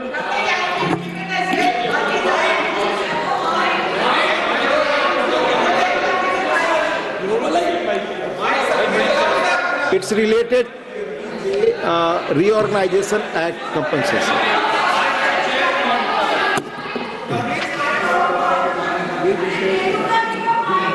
Sir, AP Reorganization Act and what has been given to Telangana, as much as I'm sure the other side of the AP Reorganization Act will immediately get up and say, what have you given us? I'm willing to answer every question on that.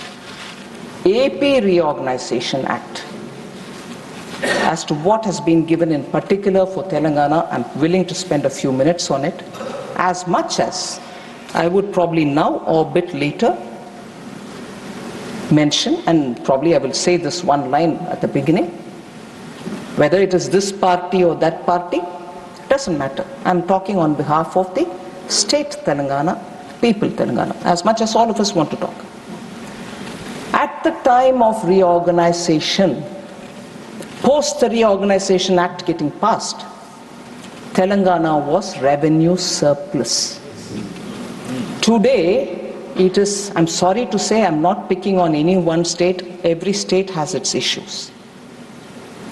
But today, the debt that Telangana is in, despite the measures taken by the central government, I will read this out, and I'm not blaming this party or that party, I repeat. But AP Reorganization Act, and to that extent Telangana, what it should get. I will point by point say, some of which I'll say with your permission, sir. I mentioned about Kakatiya Mega Textile Park, Zahirabad as a corridor nodal point, then Samakka Saraka Central Tribal University, part of the Reorganization Act. The foundation stone also has been laid for AIIMS in BB Nagar, close to Warangal. Roadways, 2,605 kilometers of national highway constructed in Telangana since 2014, AP Reorganization Act ke baad. 4 greenfield corridors being built under Bharatmala project in Telangana. Railways, record railway budget allocation of 5,337 crores. Since June 2024, Union Cabinet approved new lines between Erupalam and Namburu and between Malkangiri and Pandurangapuram. Constructed 753 kilometers of new tracks in Telangana since 2014. 5 Vande Bharat trains introduced and started from Telangana. 40 railway stations being redeveloped for Telangana. Social infrastructure, sir. Over 2 lakh houses being built under PM Awas Urban, completed. 31 lakh household toilets constructed under Swachh Bharat mission. 38 lakh tap water connections provided under Jal Jeevan mission, Telangana. 82 lakh Ayushman cards provided. 199 Jan Aushadhi Kendras operationalized. 1.2 lakh Jan Dhan accounts opened and over 75 lakh Mudra accounts sanctioned. Please. Let Honorable Finance Minister conclude her speech, please. No. It's not open discussion. No, please. Jharkhand, Ladies, please take your very gentleman. Madam, take you. She has replied in detail. No. बहुत विस्तार से माननीय finance minister ने जवाब दिया है. अब no discussion further. No, let her speak. I've added one more, sir. आपकी बात रिकॉर्ड पे जाएगी. I'd like to add one more, sir. Telangana, for the 9 districts, which is the backward districts, as per the Reorganization Act, 50 crores for each district, which is 450 crores into 6 installments. Total of 2,700 crores provided for this backward district development for 9 districts, all Telangana.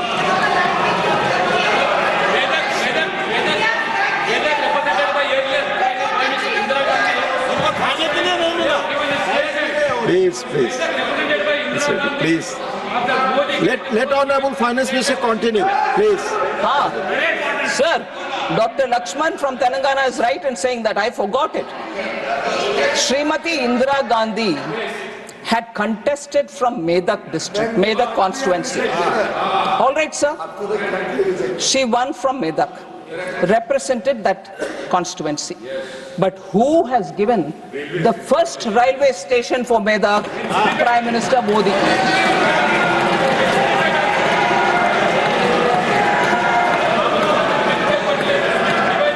Sir, Telangana throbs for Ramagundam, sir. Very important. Very important. Who has helped revive that Ramagundam, sir, for Telangana? Prime Minister Modi.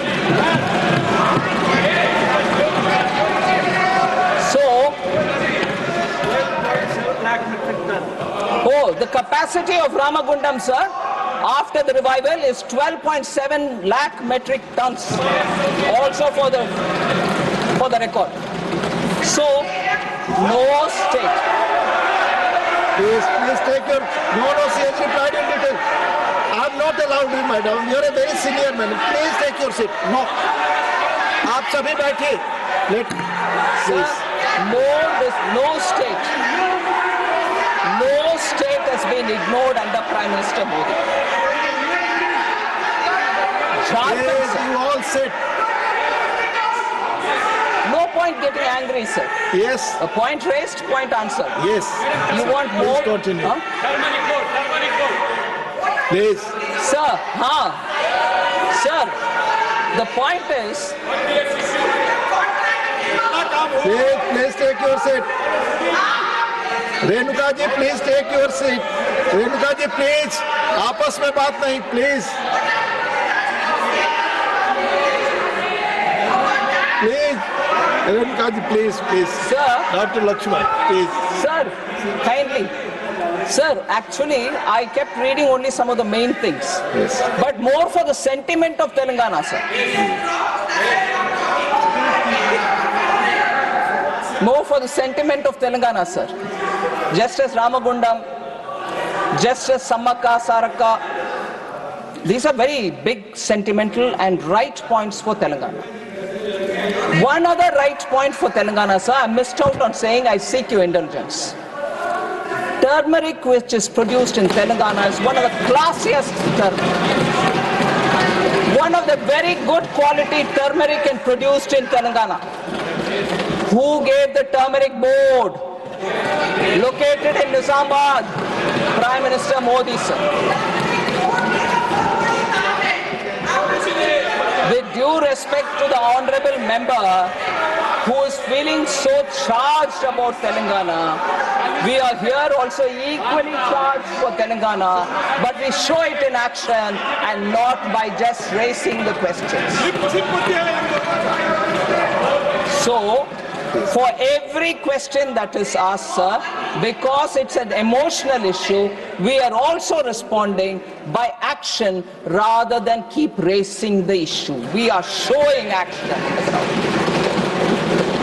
Sir, Jharkhand, in October 2023, the Union Cabinet sanctioned the North Koil Reservoir project at a revised cost estimate of 2,430.76 crore.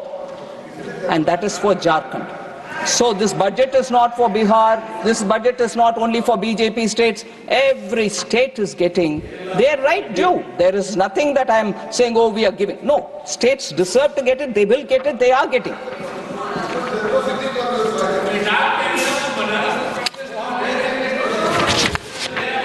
Please, Rajiv ji, not all. Please take your seat. Rajiv ji, बैठ जाए माननीय मंत्री. Sir.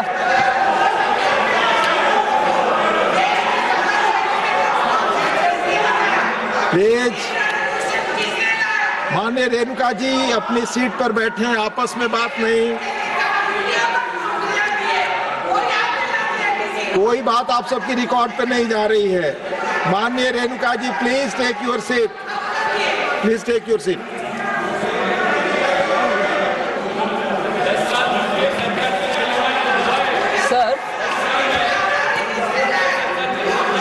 I'd like to respond to one of the points which former finance minister raised, and that was also raised by Honorable Member Tiruchi Siva, also raised by Honorable Member Saket Gokhale, and also raised by Raghunath Reddy from Telangana. No, from Andhra, sorry. Saying you have given a certain projection for direct tax collection, but having foregone 1 lakh crore in the name of the tax relief that we've given up to 12 lakh rupees salary or income, how is that number right? It's a question which has been asked, and I think it's a very important question for which answers should be given, sir. It's not a mistake, or we have not just deliberately just put a number. I'll explain how mind has been applied, and the Department of Revenue has really looked into the details and only then come with the number. And if anything, in the last 5 years, our budget estimates have been commented upon by many observers who say yours is a very conservative estimate. Even for them, I had just said then and now, ours is not conservative, it is realistic. We don't overestimate, we are realistic. So even this year, when we have given the number for revenue buoyancy, the number is realistic, and I'll tell you why, sir. Yeah. Please, I'll tell you. John Brittaci, no comment, please. No, John Brittaci, no comment, please. We'll answer it. Please take your seat. Nothing is going on record. Nothing is going on. Sir, taxes on income, sir, is a broad category. It includes individuals and tax-paying entities other than companies under the Income Tax Act of 1961. So it also includes securities transaction tax. But in the BE 2526, taxes on income, if you exclude security transaction tax, is estimated to at 13.60 lakh crore. This represents a growth of 13.1% over 24-25 RE, which implies a buoyancy of 1.30. Sir, if you were to look at the buoyancy, this buoyancy is lower than the average buoyancy of 1.74, which is obtained in the last 5 years, which ends in 23-24. If I were to take the 5 years ending 23-24, the buoyancy was 1.74. What we are now saying for this year is 1.30. And if I were to look at not 5 years past, but only 3 years past, the buoyancy was 1.94. So 3 years average 1.94, 5 years average 1.74, but what we are giving now is only 1.30. So there is no way in which we have done any calculation error, and therefore, even as I explained this, sir,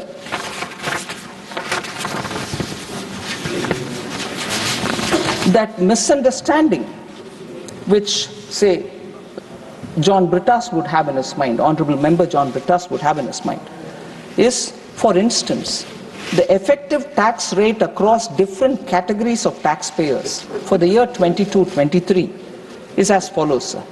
Individuals was 12.2%, effective tax rate. Corporation tax on companies, and when I say 22-23, it's 3 years after the 2019 reduction of corporate tax. Corporate tax on companies, the effective tax rate was still 23.2, lesser than 23.2, which is lesser than the individual tax rate. So we can go on saying we've given a bonanza to the companies, look what's happening. The effective tax rate on companies is 23.2. Together with this explanation, sir, on the tax, I also want to pick up on this one comment which the former finance minister made. He said, how the net tax to center can grow by 11.1% when government has given 1 lakh crore of tax concession. The same point which was mentioned in a different way. Sir, he also said, it seems pure magic. It is pure magic, not mathematics. I'm sorry, it is pure mathematics. It is pure mathematics that we have done what we have done, and I'll say why we have done that. The net tax revenue of the center is derived after deducting tax devolution to states from the gross tax revenue. The gross tax revenue for the year 25-26, the budget estimate, is estimated to grow by 10.8%. So the tax devolution to states in the RE of 24-25, the year in which we are still on, includes an additional tax devolution from the union government to the states, which is one-time tax devolution, of 12,764 crores on account of prior period adjustments which are required to be done. So if this adjustment amount is excluded, then the tax devolution to the states in the year 25-26, the forthcoming year, is 11.5%, higher than the RE 24-25. So what will be the net tax to center, sir? Meaning what will be that amount which center will be retaining for itself, sir? Is only 10.4%. So the estimation is both, net to center is both realistic, and also it factors the interests of our states. So I would want to inform the former finance minister that it's not magic, it's pure mathematics. I've explained about these buoyancies, sir. There was this question about tax cuts benefit not only the middle class but also the rich. Again, former finance minister said, oh, you have not just done for middle class, it's going to benefit even the rich. And that is a point on which Honorable Member John Brittas will also be keen to know, have I favored the rich? Please. Please. You have already raised your points.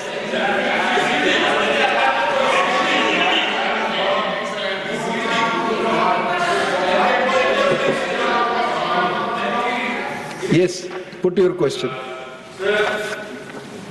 She projected an amount on corporate tax. She got 40,000 crores less.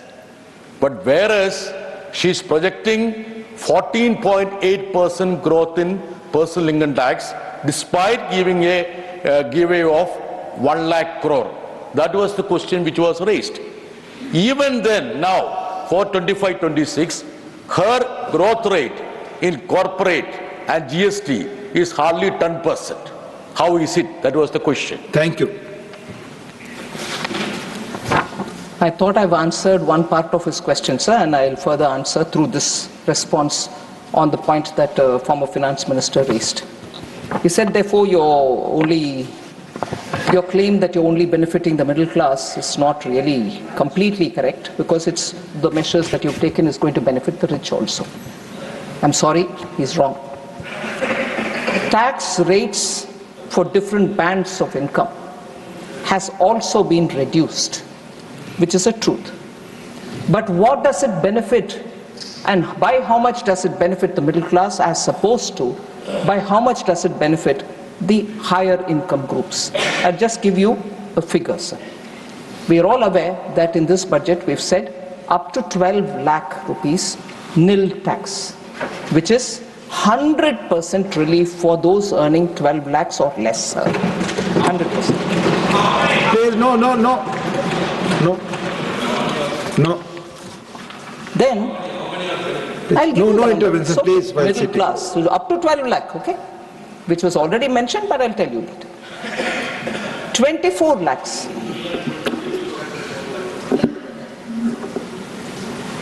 Taxable income in proposed new regime, suppose it's 24 lakhs, sir. Total income tax is in the proposed new income tax for that group will be 3 lakh. The relief in comparison to the present regime is only 1,10,000 crores, 1,10,000, which is 26.82%, meaning SSC will be paying 26.82% lesser than the tax that he had paid earlier. So on that note, and that way, I'll explain what happens for 50 lakh. 9.24% is the SSC will be paying lesser by. The new tax regime coming in will make somebody who's earning 50 lakh to pay only 9.24 lesser than what he was paying earlier. What if he's earning 1 crore? He'll pay only 4.08% lesser than what he's paying. 100 crore, 0.037% only lesser than what he was paying earlier. 250 crores, 0.015% only lesser than what he was paying earlier. If it is 500 crores, sir, he pays 0.007% only lesser than what he is paying now. So have we benefited the rich, or is it for the middle class? 100% lesser you're paying, meaning you pay no tax, is better than 0.007% lesser than what you're paying earlier? Please. That's a good question. Sir, as I'm responding, sir, as I'm responding, and I'm not skirting any issue, the question which is coming in the mind of Honorable MP Minister is the way in which questions are being asked on this. He's right. Makes us feel that they probably are against this tax benefit which are being given to the middle class. I think they should say it, that they are opposed to this.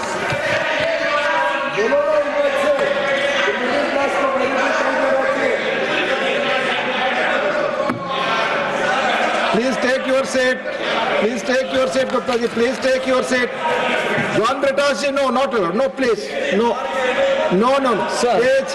No, John Britash ji, take your seat. Nothing is going on record. No cuts. सिर्फ finance minister की बात ही जा रही है record पे, please. I yielded, I gave an answer, you will never be happy. She has already yielded. Please, no, no more. Sir, no cut has been made in capital allocation, which has been explained repeatedly. But I was again surprised to hear from the former finance minister saying fiscal deficit has been achieved by cutting capital expenditure. Capex has been cut by 1.8 lakh crore. Thus, she saved on the fiscal target by 43,785 crore. Is it a good policy? I don't know. Is it good? Is it a good economy? I say no, and left it there saying you have managed to have fiscal deficit contained because you cut down on your capital expenditure. I've repeatedly said, sir, capital expenditure has not been cut down.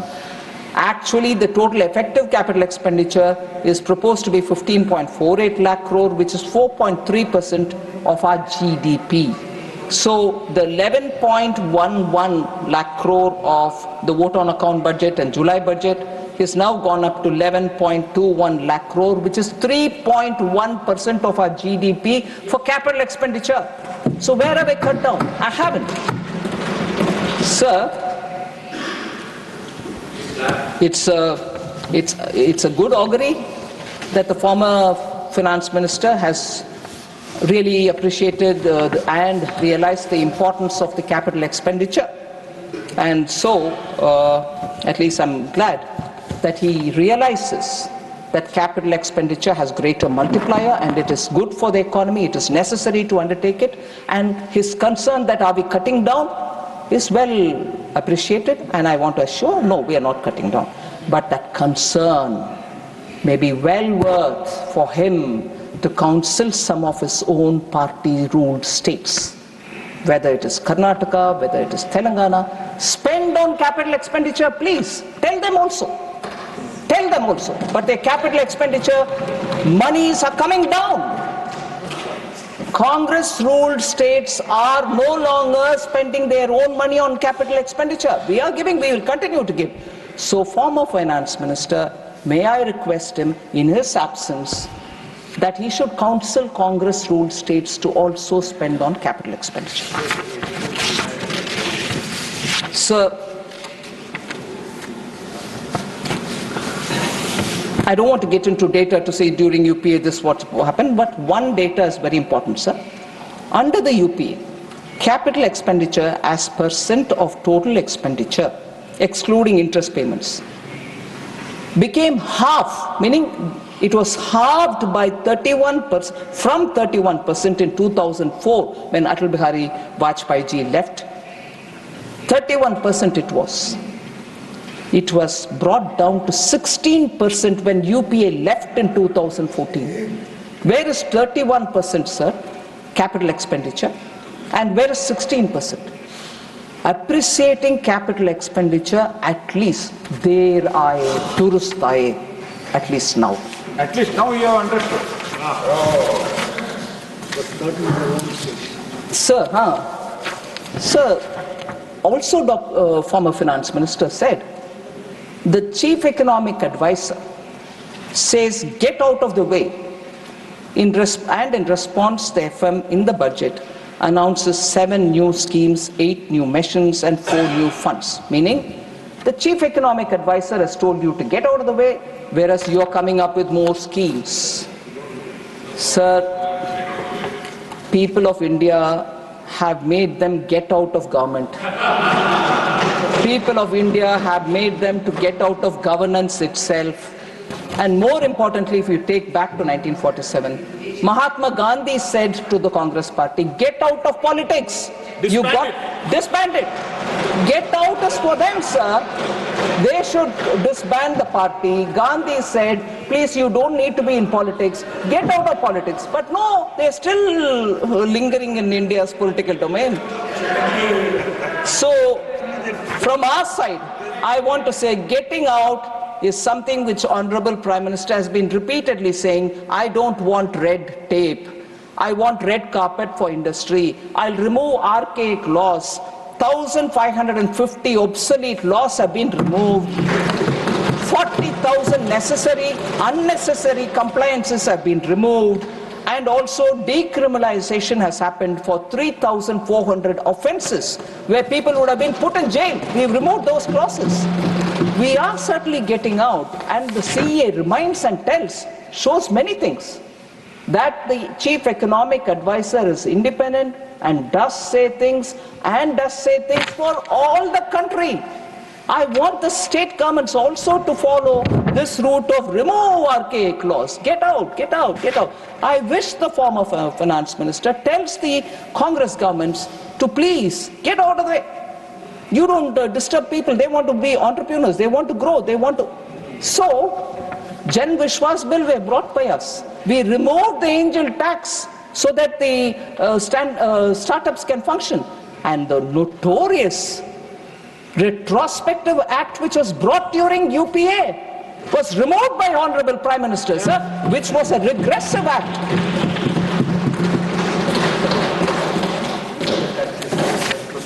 Yes. Sir, the last point, sir, before I have two specific responses for two members who spoke much later than when I left this place. Sir,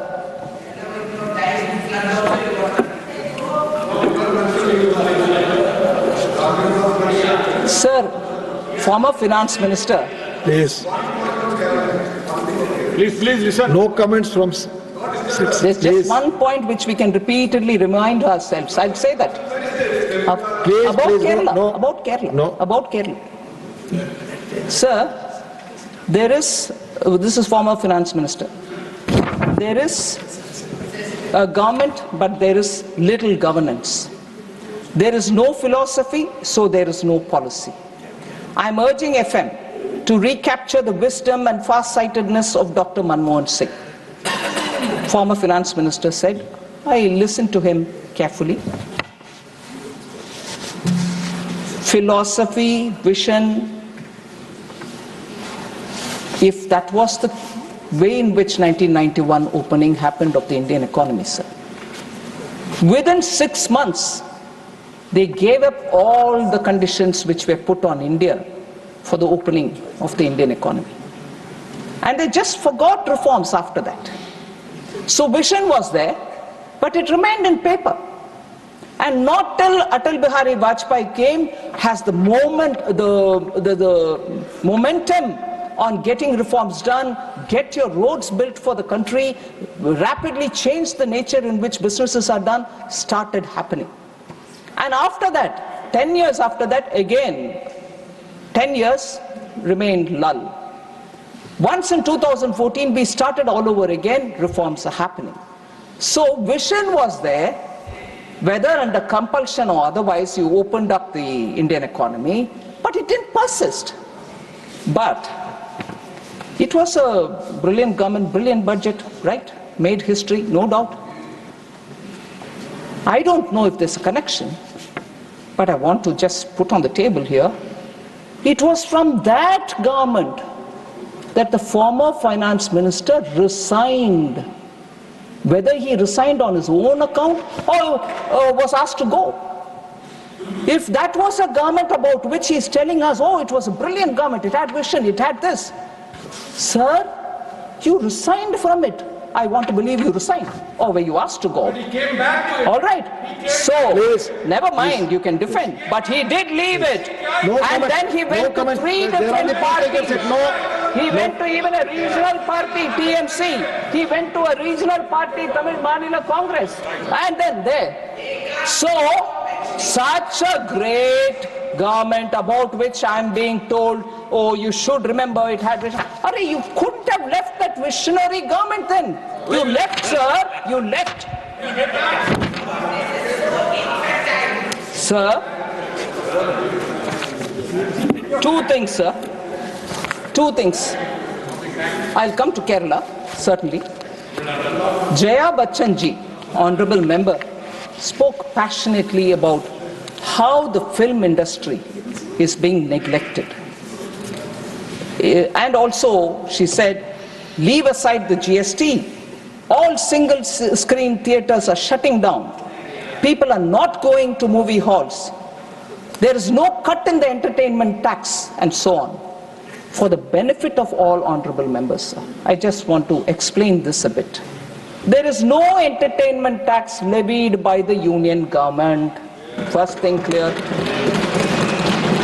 Second, entertainment tax previously levied by state governments has been subsumed under the GST, correct?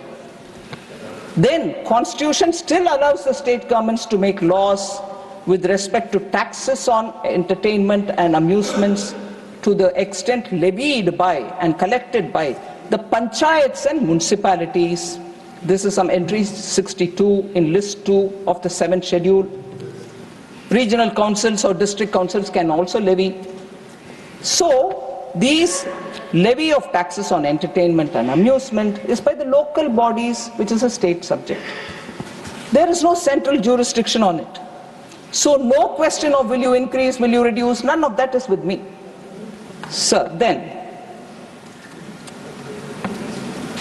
before the GST, the tax on entertainment services averaged around 30%. Movie tickets attracted various entertainment tax, while a combined 20.5% VAT and service tax applied on it.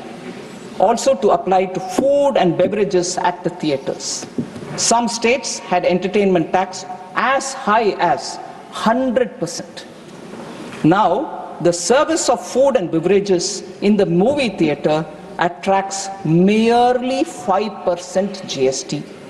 Only 5% GST is levied in the theatre, food stalls, or even the notorious, now famous popcorn. Only 5% is levied. Sir, multiple GST council meetings have discussed, and I can give you the dates, 19th May 2017, 11th June 2017, 22 December 2018, for reducing taxes on movie tickets, the GST. In 2018, a decision was taken that for rupee 100 or above rupees 100, only 18% will be charged. It was 28% earlier. For movie tickets below 100 rupees, only 12% GST will be applied. Before it was 18%. So reduction is what the GST has done for the movie tickets. Then, Honorable Member Jaya Bachchan ji said, we do not believe in just photo ops with film stars. We work for the development of entire media and entertainment sector, which includes, she said, some things. Sir, I want to say, for all those, we give respect to everybody. One of the major steps taken by this government, Cabinet has recently approved, is Waves 2025. India will host, for the first time, World Audio Visual Entertainment Summit called Waves in Mumbai between 1st and the 4th of May 2025. It will bring together from all over the world media CEOs, entertainment icons, creative minds from all over the globe. And the summit aims to position India as a global hub for media and entertainment, offering